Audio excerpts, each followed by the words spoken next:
您觉得创新有没有一些文化上的原因呢？就是比如说有些国家和民族的人他就比较喜欢或者比较擅长创新，有些国家的文化他就比较不喜欢或者不擅长创新。Generally speaking, I think immigrant societies are better than traditional societies in coming up with innovation. Japan, unfortunately, is a very traditional society. And maybe what you're talking about is about this issue. In Japan, if your senior engineer in your company is very famous and successful, if you're a junior employee, you don't want to antagonize your boss, overpassing him, overtaking him, because of the respect you have to show to your senior engineer. But this kind of respect for the seniors sometimes is not good for innovation. You want this junior guy with good ideas to go past the senior guy to come up with a new product. But in the Japanese scheme of things, that is somewhat difficult. Because if you're a senior, you have all the power, and if you're a junior engineer, you cannot say, hey, your ideas are no good, mine is better. That's difficult in a traditional society. But in an immigrant society where people move all the time, this is very easy. 除了这种文化，日本人是很尊重人，对人都非常的客气，下属对上级都非常的尊重，是吧？这个您认为有可能是影响创新的。我有一点点了解，好像日本的企业里面，是非常不容易解雇员工的。员工在一个大的公司里面工作的话，他可以就在那边工作一辈子。那这种东西其实给这个员工，提供了一个很大的安全感。但同时，他是不是给员工的，就是说，危机感也是不够的。然后在一个企业里面，就是也不利于，就是说特别有创造性的员工能够获得更多机会。这是不是也是影响创新的一个原因呢？ Yes and no. Japanese companies still make very important components for a lot of the things we use, including, iPhone. There are a lot of Japanese components in it. For precision machinery and things like that, you want people to be really skilled, really experienced, and with the company for a long time to have these truly reliable components. And for that, the Japanese labor market, where you cannot lay off workers. So that's bad for the company, but skills remain in the company, and therefore they're able to make products that are very reliable over the long term. And the Germans also, the same situation. It's difficult to lay off workers in Germany, so these people stay in the companies, but that means the skill level, all of that stays with the company. And that's why they're able to produce high quality precision materials, which is used all around the world. That's the positive part of the lifetime employment system. The negative part of the lifetime employment system is what you just described, that it could slow down innovation because so many people above you are still with the company, and they might not like to hear younger people saying, hey, I have a better ideas than yours. So why some key precision machineries are dominated by Japanese companies and German companies? There's a reason behind it, because of their corporate culture. And I'm afraid American companies are not very good at making these highly sophisticated precision machineries, because the workers keep on changing. And if workers keep on changing, you can only expect certain amount of skill levels from these workers. So I guess it's a kind of a trade-off.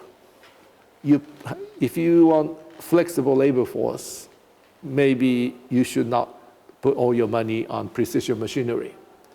But if you are stuck with this not very flexible labor force, then you have a comparative advantage in going into areas like precision machineries. 有一个美国经济学家写了一本书叫《从零到一》，他把这种不同的产业进行归类，有些产业是从无到有，他就认为是从零到一；有些产业呢是从1到10，或者从10到100，是把它做的从不好变得做得更好。那么您觉得，像日本在过去的家电、汽车以及现在的这种精密仪器方面取得的这个成就，它应该是主要是从0到1呢，还是从1到10呢？ Well, I would say Japanese companies are good once it's established. Then everyone work in one direction and the company can grow very rapidly once they know what they're doing. But from 0 to 1, you need a real risk-taking and very innovative people. So you need innovative people and a risk capital. And in that area, Americans are better than the Japanese.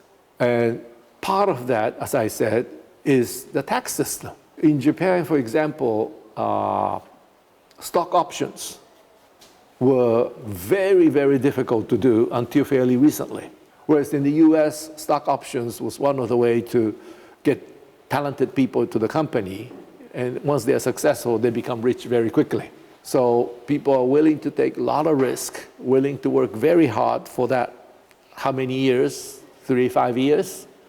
And if it's successful, you become very rich. Whereas in Japan, without these stock options and such possibilities, even if you work very hard, you might not become so rich. So there's much less incentive to work as hard as the people in Silicon Valley, for example. I mean, all of my classmates from high school and college worked in Silicon Valley because I'm originally from San Francisco. And I know how hard these people work to make it big, especially if you're in the startups. And there are capitalists who are willing to finance those guys in a very nice holistic environment where venture capitalists, startups come together and come up with one innovation after another. That cannot be replicated in Japan until many of these tax laws are changed. And once the tax laws are changed, I'm sure there will be much more such startups going from 0 to 1 in Japan than now. But for that, you have to kind of address the whole social issues in Japan, which is very difficult to do. But once 1 is already here, then the Japanese are very good at going from 1 to 10. But from 0 to 1, I think Americans are far better. So for Japan, because I think Japanese people are just as creative as the Americans or others if they are operating in the same environment.